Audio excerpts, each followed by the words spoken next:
औज़ुबिल्लाहिमिनश्शैतानिर्रजीम बिस्मिल्लाहिर्रहमानिर्रहीम।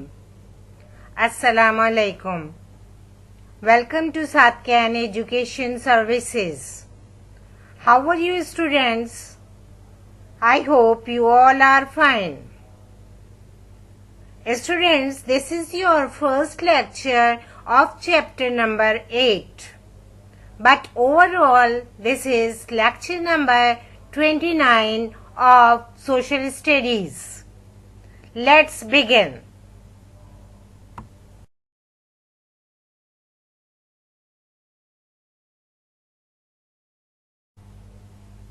The title of chapter number 8 is Farming Problem in Pakistan. And the topics I explain you in today's lecture are limited cultivated area, low yield, lack of facilities, uneconomic land holding, old method of farming, and small numbers of research center.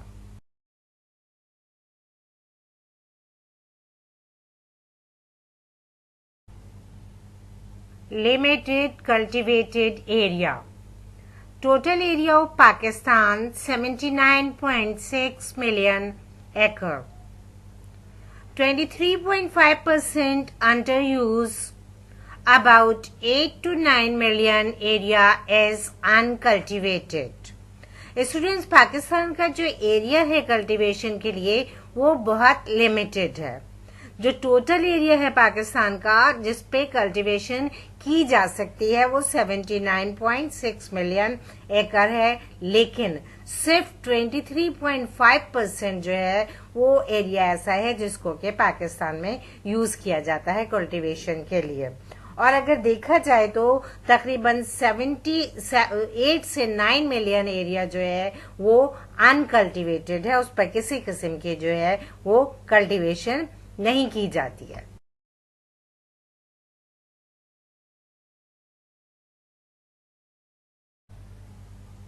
Low yield, low per एकड़ yield in major crops like wheat, rice and cotton. Other countries get more because of skillful labor and use of technology. Students, जो पाकिस्तान है यहाँ पर जो crops grow किए जाते हैं उसमें व्हीट, राइस और कॉटन वगैरह शामिल हैं। जो इसकी कल्टीवेशन करने के बाद जो हमें रिजल्ट मिलता है, इसकी जो मिकदार मिलती है वो पर एकड़ के हिसाब से बहुत कम होती है। अगर दूसरी कंट्रीज को देखा जाए तो पाकिस्तान के मुकाबले में वहां पर जो भी क्रॉप ग्रो की जाती है, कल्टीवेट की जाती है, उसके पर एकड़ जो यील्ड होती है वो पाकिस्तान के मुकाबले में बहुत ज्यादा होती है। इसकी अगर वजह तलाश की जाए, वजह देखी जाए तो जो वजह सामने आती है वो ये होती है कि जो दूसरी कंट्रीज हैं वहां पर जो लेबर है वो बहुत अच्छी स्किलफुल लेबर है। इसके अलावा वहां पर जो है एडवांस और नई टेक्नोलॉजी यूज की जाती है, तो इस हिसाब से वहां पर जो है वो रिजल्ट भी हमारे मुकाबले में बहुत अच्छा।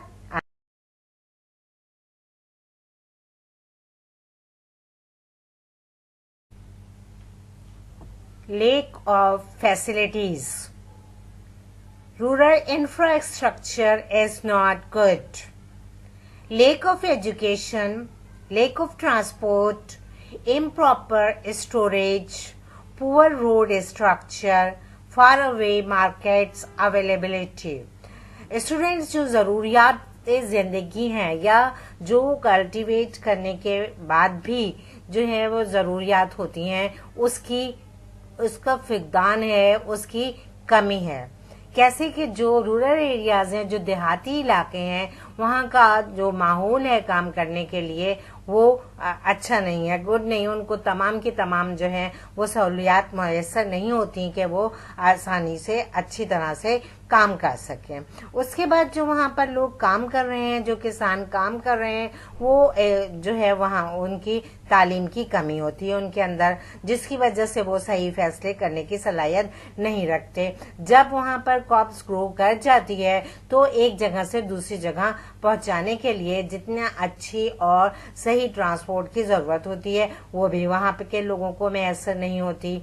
उसके बाद क्रॉप्स के ग्रो होने के बाद उसको जो स्टोरेज किया जाता है तो वो स्टोरेज प्रॉब्लम भी वहाँ पर होता है, सही जगह नहीं होती है, सही मिकदार में उसको जो है वो कल्टीवेट करके जमा नहीं किया जाता और फिर सही जगह उसको स्टोर नहीं किया जाता, ज्यादा मिकदार जो है वो खराब हो जाती है या जाया हो जाती है। उसके बाद जो अगर एक जगह जाहिर है कि अगर वो देहातों में जमीन पर ग्रो कर रहे हैं तो उसको जो है वो शहरों में लाना होगा। शहरों में लाने के लिए एक तो उन्हें ट्रांसपोर्ट ही अच्छी नहीं मिल रही है, उसके बाद अगर किसी तरह से वो ट्रांसपोर्ट अरेंज कर लेते हैं या उन्हीं ट्रांसपोर्ट पे काम करते हैं तो वहां पर जो रोड का स्ट्रक्चर होता है, जो रोड्स होती हैं, सड़कें होती हैं, वो इतनी खराब होती हैं कि एक जगह से दूसरी जगह जाने में बहुत ज्यादा टाइम लग जाता है, जिससे जो है वो चीजों के खराब हो जाने का खतरा होता है।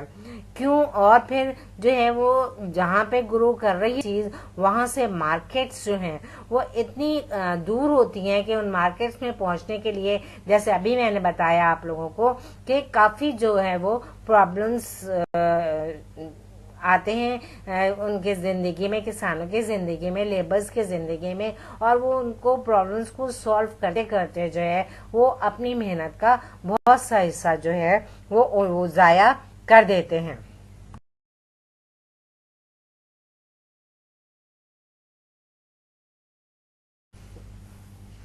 Uneconomic land holding, increase in population, division of land by law of inheritance. Further subdivisions, many numbers of farmers have less than 2 hectare land. Uneconomical use of machinery. Students जो हमारे पास जो किसान हैं, जमींदार हैं, जिनके पास जो है वो जमीनें होती हैं, लैंड होल्डिंग हम जिसे कहते हैं, उनकी तादाद जो है वो कम है और इसके अलावा जो है वो अनइकोनॉमिक जो जमीन है वो यूज कर रहे होते हैं। उसके बाद जो वो वहाँ पे यूज करने के बाद और जो क्रॉप्स ग्रो करने के बाद उसको इस्तेमाल करते हैं तो उसका इस्तेमाल बढ़ जाता है। क्यों? इसलिए कि लोगों की तादाद मुस्तकिल बढ़ती जा रही है, पॉपुलेशन जो है वो मुस्तकिल बढ़ती जा रही है और उसके मुकाबले में जो है वो कल्टीवेशन जो है वो कम हो रही है। उसके बाद जो लैंड है उसको उसकी जो है फर्दर सब डिवीजन करते हैं फार्मर्स। उसकी फर्दर सब डिवीजन करने से जो है उसकी जो सलाहियत है फर्टिलिटी की वो भी कम हो जाती है। और जो वहाँ पर फार्मर्स हैं, जो जिनके पास जमीनें हैं, जो है वो जमींदार कहलाते हैं, उनके पास भी जमीनों की जो तादाद है वो 2 हेक्टेयर लैंड ही है, इससे ज्यादा जो है नहीं है। इससे कम तो हो सकती है लेकिन इससे ज्यादा नहीं है। और फिर उस लैंड पर वो क्रॉप्स को ग्रो करने के लिए जो मशीनरी इस्तेमाल कर रहे होते हैं वो मशीनरी भी ज्यादातर जो है वो अनइकोनॉमिकल होती है।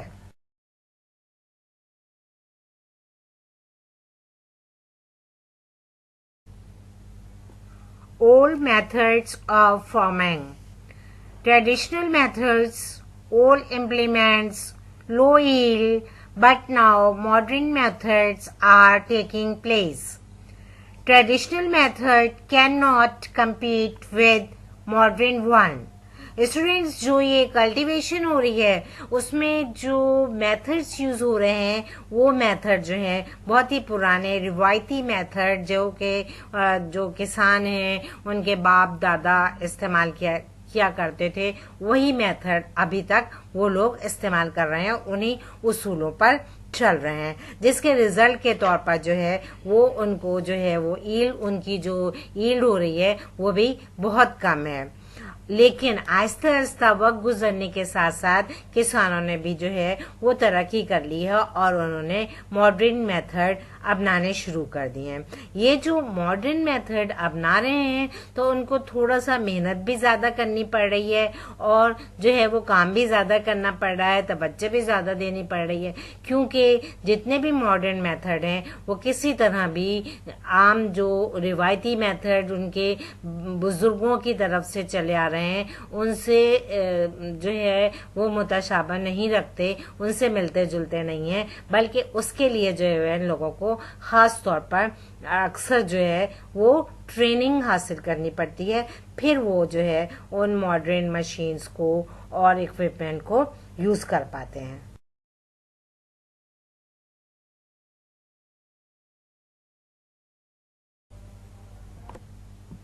Small numbers of research centers in agricultural sector, poor research, limited research centers, unavailability of resources, unavailability of seats, no funds for research centers.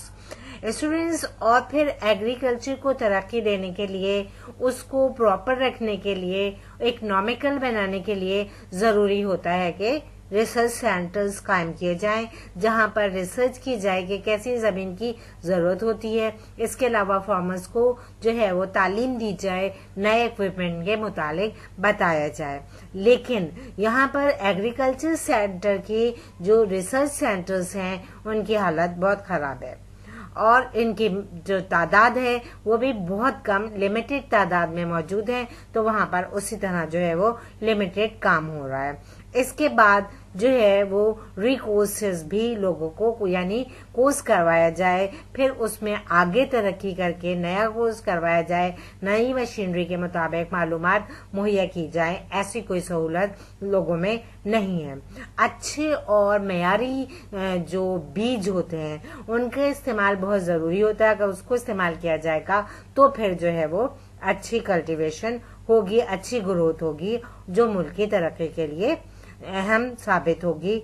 इसके अलावा कहीं से भी किसी भी किस्म का जो है वो फंड नहीं मिलता एग्रीकल्चर रिसर्च सेंटर्स को। उन्हें सिर्फ अपनी ही बेस पर, अपनी ही मदद आपके तहत काम करना पड़ता है। किसी किस्म का फंड हुकूमत उनके लिए नहीं रखती।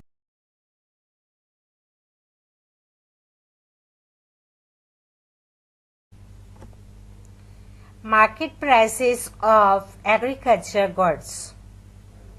Unstable prices in our country.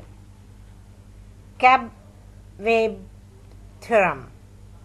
According to this theorem, the price of one commodity is very high in one year and much lower in next year, and vice versa. Farmers get nothing. Students जो prices हैं जो agriculture goods Pakistan में होते हैं, cultivate किए जाते हैं, मौजूद होते हैं, उनकी जो प्राइसेस हमारे मुल्क में होती हैं वो स्टेबल नहीं होती।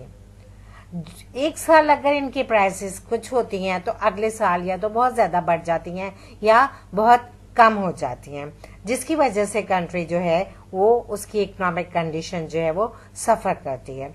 यहाँ पर जो सिस्टम चल रहा है या जो थ्योरम चल रहा है वो कैब-वेब थ्योरम कहलाता है। ये कैब-वेब थ्योरम क्या होता है? ये कैब-वेब थ्योरम ऐसा होता है कि अगर एक चीज़ की प्राइस जो है वो पहले साल में बहुत ज़्यादा होती है तो वक्त गुजरने के साथ साथ नेक्स्ट ईयर, अगले साल जो है वो इसकी प्राइस बहुत कम हो जाती है।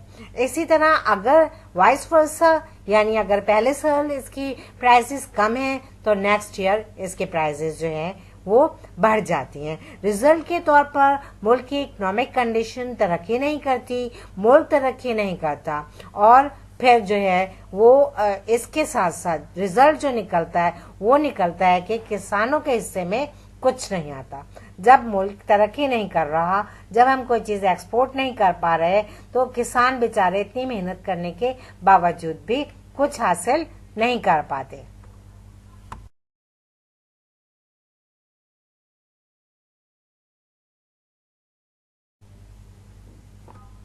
Home task. Make the title page of the chapter with summary. Read the chapter thoroughly. The remaining explanation of this chapter will be done in our next class. Solve the worksheet from PDF. Write the answer of the following questions.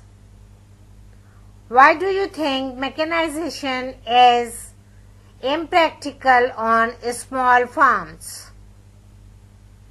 Why is so much more fertilizer needed on farms today? Sindh is the largest consumer of fertilizer, followed by the Punjab, Khyber Pakhtunkhwa and Balochistan. Why do you think Sindh need more fertilizer? This is the end of today's lecture. Students, take good care of yourself. Allah Hafiz.